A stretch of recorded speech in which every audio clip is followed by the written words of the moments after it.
hapon na to, magpapakain ako sa aking mga pusa. Ipapakita ko sa inyo kung ano ang routine nila. Pero bago ang lahat, like and subscribe and hit the notification down below para maging updated kayo sa mga susunod na video ko. Okay? Let's go! And welcome to my vlog!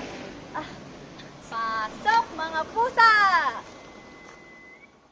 Yung pagwiwisol ko, ay tinatawag ko na sila kung saan man ako nakatayo. Kailangan nilang pumunta doon. At signal din yun na malapit na silang maghapon. Hoy, panda! Panda! Come here!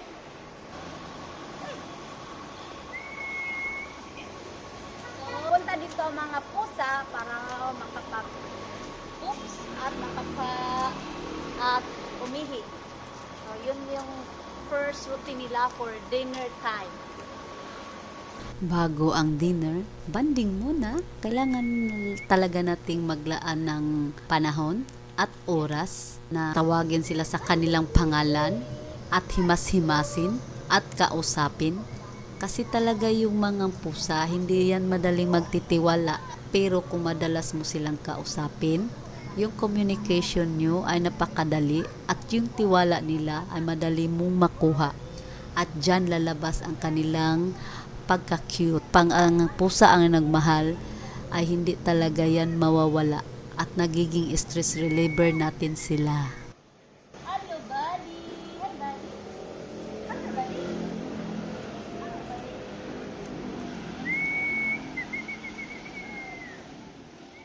Ngayon ay maghugas muna ako ng pinagkainan nila kaninang umaga kasi kaming magpartner ay napaka-busy. Pinakain lang namin sila, lininis ang kitilit. So ngayon, while naghuhugas at maglilinis tayo, story muna tayo. Ako, napakahilig ko talaga sa aso at yung partner ko ay napakahilig sa pusa. Siya yung nagtuturo sa akin kung paano mag-alaga ng pusa at paano maging responsible for parent. Ngayon, gusto mo mag-alaga ng pusa tapos pagdating ng panahon ayaw mo na, ay hindi pwede yun mga kabradi. Talagang para talaga silang bata. Malaking abala at sakripisyo. First, your time. Second, your effort. And third, your money. So, ayusin mo yung pagdesisyon mo sa buhay kung gusto mo mag-alaga ng hayop. Yung desisyon mong pang forever na mamahalin mo sila. Kasi kawawa naman sila kung i-abandon mo pagkatapos. Ako, sakripisyo talaga. Pero yung puso ko ay natutuwa pag nag-aalaga ako sa kanila. At ito naman ay si Didi, the gentle giant cat na mo. Ano pa lang yan, 8 months pa lang yan. Yon, malapit na tayong matapos sa paglilinis. At ipasok ko lang yung kitty litter para dito sila mag-poop sa buong gabi habang nasa kwarto sila. Ay, sana to, mahilig sa tubig pero maglaro lang siya. Siya si Missy, the alien cat. Ito ay alien. Hindi ko alam kung sino nga man ito kasi hindi ako nakakita na ganito pusa sa labas ng bahay namin. So maghugas muna tayo ng fish. Pulat sa kakatrabaho yung partner ko. Ano yung tinggan na bago sila kumain.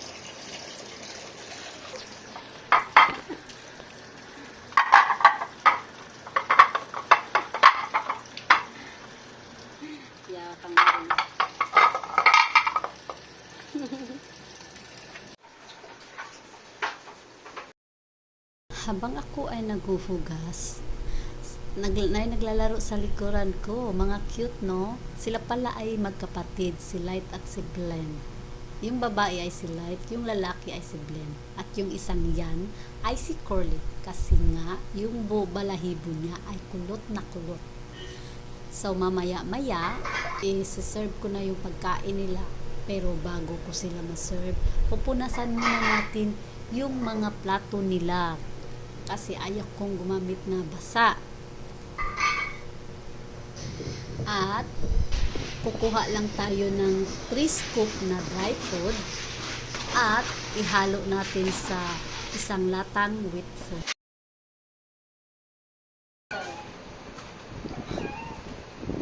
Time na pag ano na sila may ano na sila na mix na sila na wheat food. Sa umaga, dry food lang sila.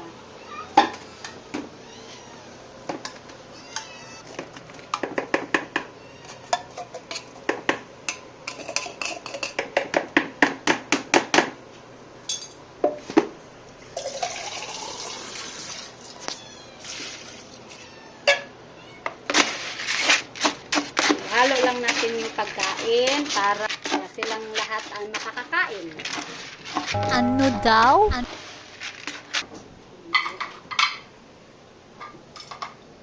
Barley.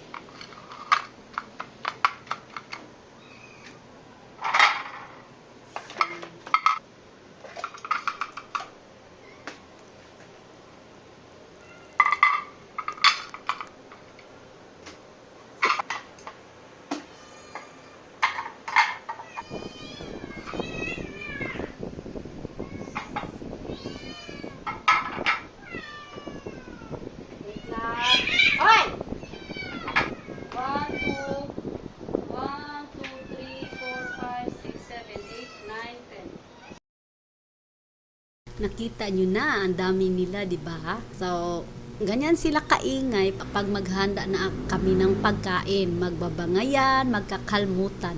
Pero, pag narinig na naman nila yung boses namin, titigil din sila. And dito sa bahay, may 3 kaming separation sa mga cat. Sa kwartong ito ay mga babaeng pusa na hindi pregi at mga batang pusa para naman makontrol yung pagdami nila kasi wala pa kaming budget pang spade nila. At meron din kaming room na para sa bagong adapt namin or magpapa-adapt. At meron din kaming nursery para sa mga pregi o buntis o kapapanganak pa lang para safe ang mga kittens nila. At yung mga lalaking adults naman ay nasa labas lang ng bahay. Ginagawa talaga namin sa abot ng aming makakakaya na pangangalagaan sila because they are a part of family now. At dito sa kwartong ito, dito namin nilalagay yung mga bagong adapt or nagpapa-adapt sa amin. Kasi inoobserbahan namin sila kung may karamdaman ba or wala kasi hindi sila pwedeng i-mix sa aming mga pusa, baka magkakasakit silang lahat. At para na din sa kalalang behavior kasi matatakot sila kasi bago pa lang mahihiya sila sa ibang pusa.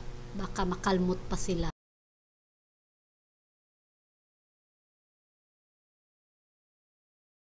Dito naman sa labas, yun ang mga adult na mga lalaking pusa. Diyan namin sila pinapakain. Diyan din sila matutulog. May mga may mga bed sila diyan na pwede silang matulog. So, mukha lang silang pusang gala, pero mga mababait ang mga yan. Mahal kami niyan. Maliligo ko nga yan ng ako lang.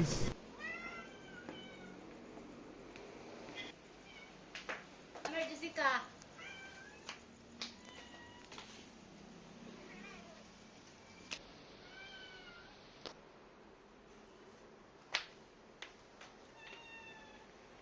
At ito naman yung nursery. May buntis na naman. At babalikan natin sa loob yung mga pusa.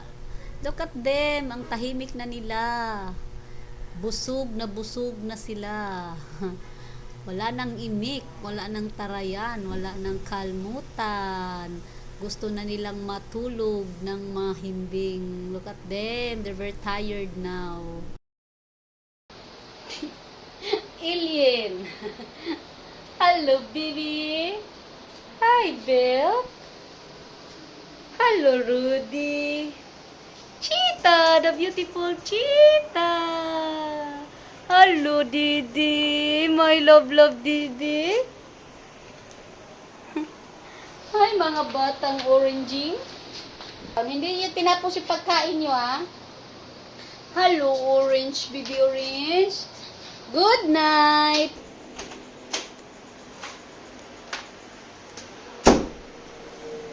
Hi, mga kabrali. So, yun na.